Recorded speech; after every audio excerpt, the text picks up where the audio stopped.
Hello, I'm Richard from Tyne Valley Aquatics, and this is part 2 of how to build a koi pond.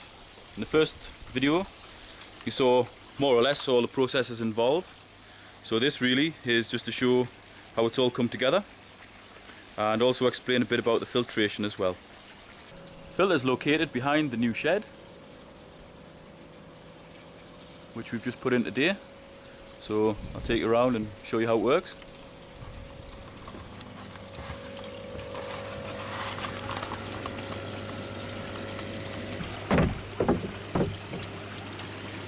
The water comes in from the bottom drain up here into this vortex arrangement here. So the water's going very slowly around here, settling all the heavy solids out into the bottom. It then goes through this central bit here, if I can get it off. It's screwed on, but there's a load of K1 inside of here which acts to strain out the heavy solids. The water then drops down here and into the outer ring around here. There's only 50 litres of K1 in here at the minute, but it will take up to 150 litres. See how it's starting to brown off now, it's starting to mature. It does take a while.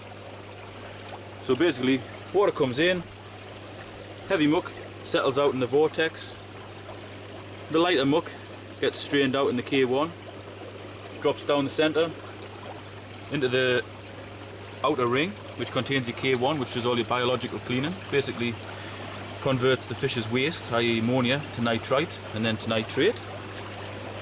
Then goes through a screen here and up this pipe and down the pipe which leads to the pump. I'll shift that out the way. The pump's actually under this little bit of decking. You can lift it out if you take the screws out.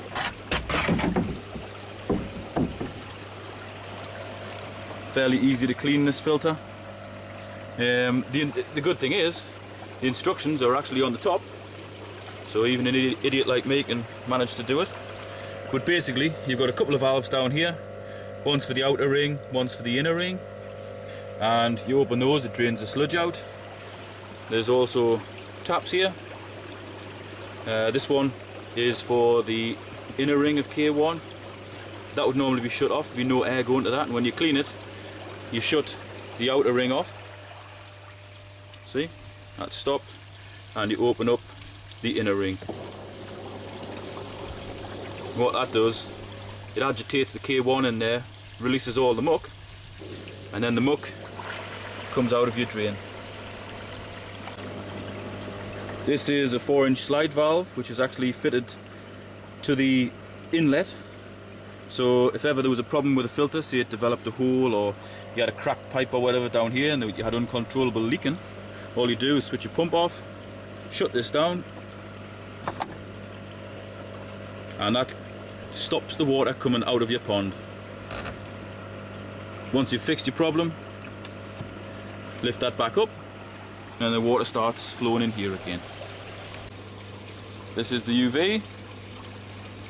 It's an Evolution Aqua, same people that make the big filter, which is a Nexus 210. It's their UV. It's a 55 watt UV and it has a touchscreen panel just here.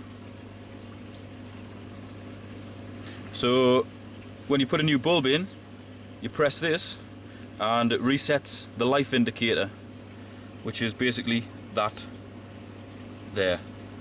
When that starts to flash or it goes out, you know that it's time to replace the bulb. So water comes in from the pipe, which is fed by the pump, which sucks out the filter, into UV, which kills algae, bacteria, parasites and so on. It then goes into this, which feed either the bottom pond or the top pond. At the minute it's feeding the top pond, but we can make it feed the bottom pond. For example, if we were using it in winter and we didn't want to chill the water by dropping all of that lot into it, all you do is shut that off, and now there's nothing going to the top pond. You'd open that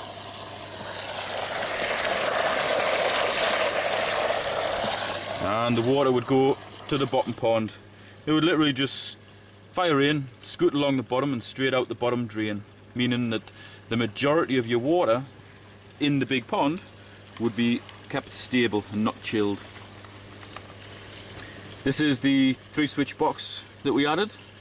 We took a feed from the socket on the house up there, brought armoured cable down the back of here, up into here, and it's a 3-switch box, so we've got one for the pump, one for the UV filter, and one for the air pump, which at the minute sits behind the filter, but it is going to be housed inside the shed to keep it dry.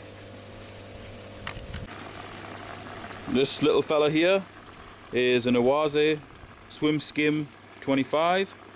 It was put in by the guy who we did the pond for, and it basically sucks any manky bubbles, leaves that fall in, uneaten food goes into there, and it's quite easy to clean. You just switch it off, lift this out, and all your muck's in there.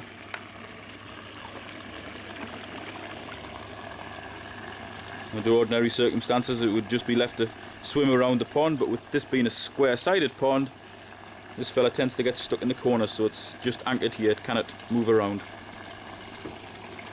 The pump that sucks the water into here, into your tray and collects all the muck, also sucks air in and it blasts it out the back.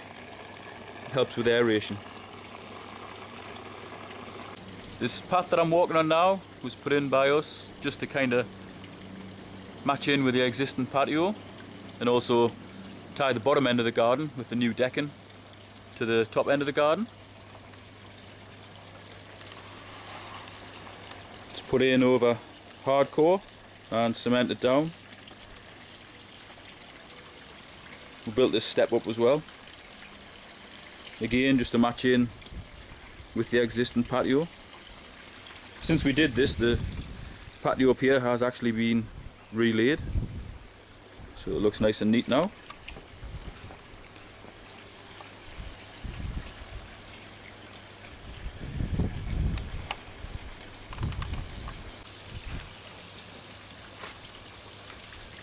In total, the bottom pond plus the top pond plus whatever's in the filter adds up to roughly 4,000 gallons. We know that because when we started to fill it, we used a flow meter, which basically just fits on the end of a hose pipe, and as the water's going through, there's a little counter spins round and there's a series of dials which count up, and by taking the reading before you set the water away to when you switch it off, you can work out how many litres are in the pond. It's pretty useful, especially for a koi pond, so you know exactly how much treatment you're putting in. So roughly 4,000 gallons. Whenever you treat for anything in the pond, you're treating for 4,000 gallons.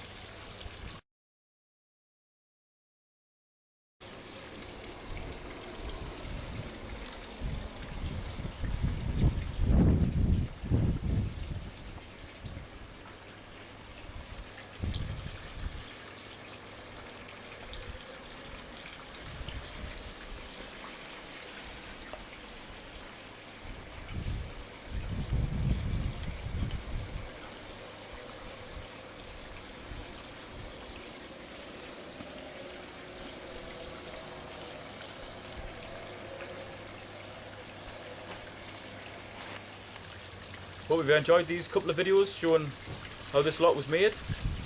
If you check the playlists down the right hand side here, you'll find loads more pond videos of all sorts: wildlife ponds, koi ponds, fish ponds, formal features, everything. So you can watch Empty Hearts content. Thanks for watching.